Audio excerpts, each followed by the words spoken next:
So how does one train their palate? So I always tell people, there is no substitute for actually tasting wine.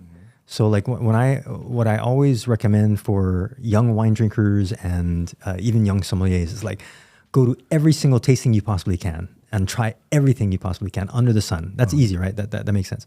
But the other thing that I highly recommend for people to kind of develop their sense of taste and their palate is whenever you go to a market, whenever I travel or wherever I go, I always go to the open market and I always smell the fruit. And if there's a fruit in the market that I've never tasted before, I will buy it just so I can taste it.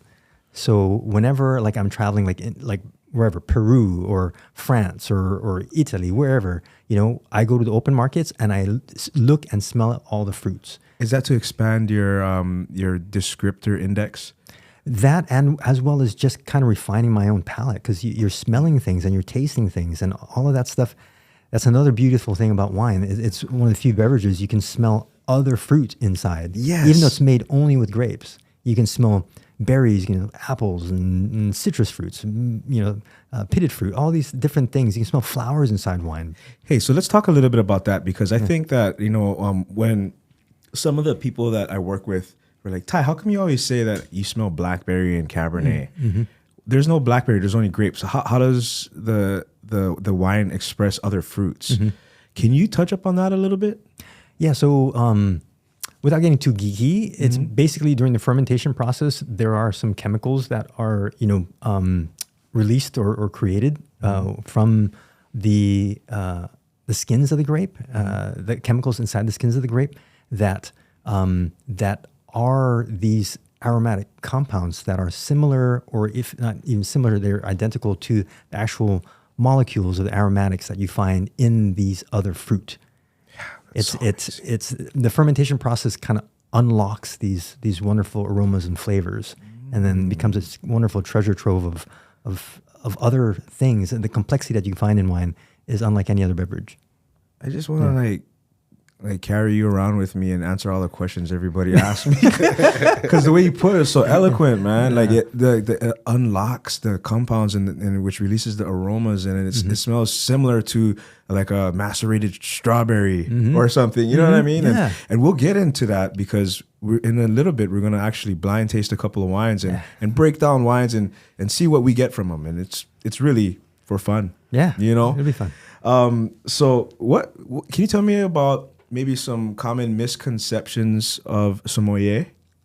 Yeah, I think one thing is that sommeliers are kind of snooty, because most of the time you only find sommeliers in fine dining establishments, expensive places, hotels, and things like that.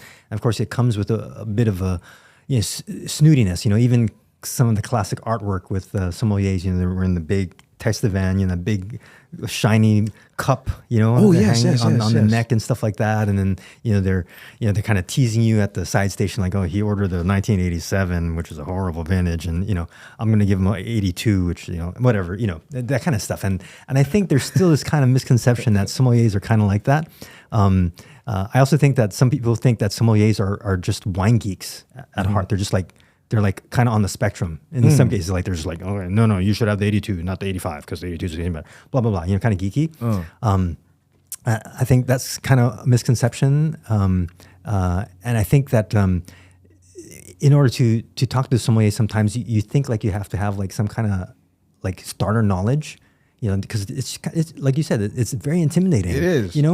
I mean, when you take a look at the wine list, like there's like 300 wines and you got to pick one, or you go even to a store and you have like 600 wines in a wine store and you got to pick one. You're having dinner, you only one bottle, right? So it's one of the only things that you go to the grocery store and you have that many selections, right? You think about it. You go to a store, how many papayas they got? They got one kind of papaya. How many tomatoes they got? Maybe 4. Lucky if you get 5, right? Or you get the heirloom ones, and there's like a bunch of those different ones. But you go to the wine section, and there's literally 300 on one aisle, and you got to pick one. So it's super intimidating. So I think that's why people see sommeliers as kind of intimidating too. And I think that kind of that elitism is still it's still kind of prevalent in the wine business and in as a sommelier.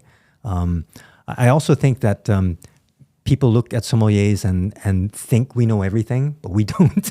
Like, especially at the MS level, like they expect us to know everything. I don't know why, but we don't. I don't. I certainly don't. I never have, never will. I don't think. Well, I like your humility when it comes to that.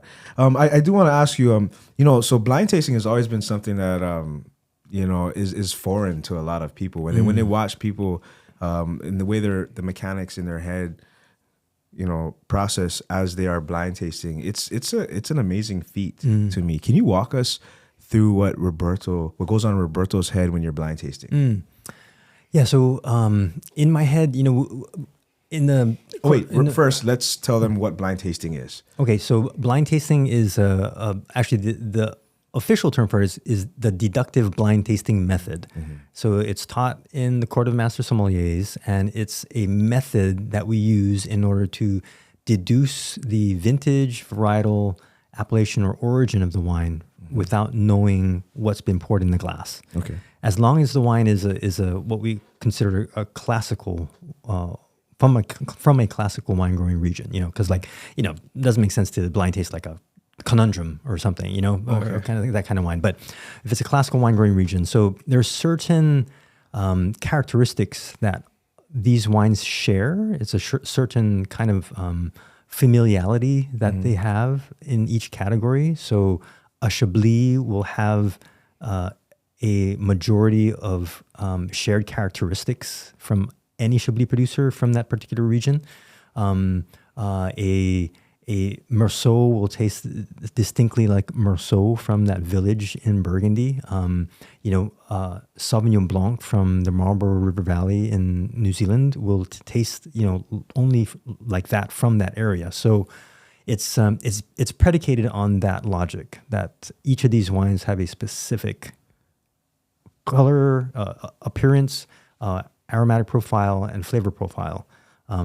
So when I'm looking at wines, and when I'm doing my method, I'm kind of going through a little bit of the grid that we teach, like the sight, color, clarity, rim variation, viscosity, all that stuff. Yeah, so that stuff has been nailed in my head for many years.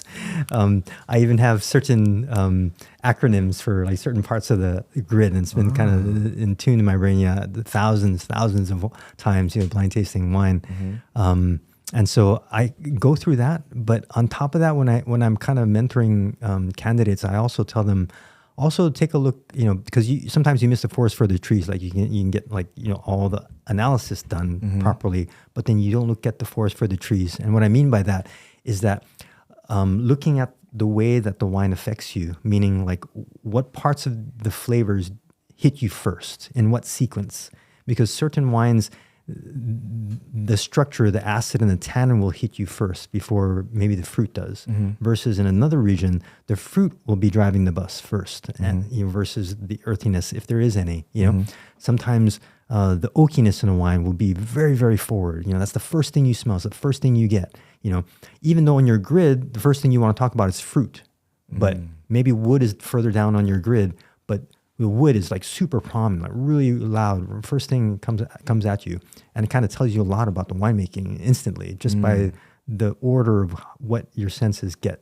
So that's an important thing too when I look at wines. Wow, I never thought of it that way, because I've been really methodical, going doom, doom, doom, doom. But there are times, like you said, where the oak is more prevalent, right? And it's like, whoa, this is oak. This might be American. Yeah. Right. New American oak. Right. Yeah. So, okay. Well, awesome. Let me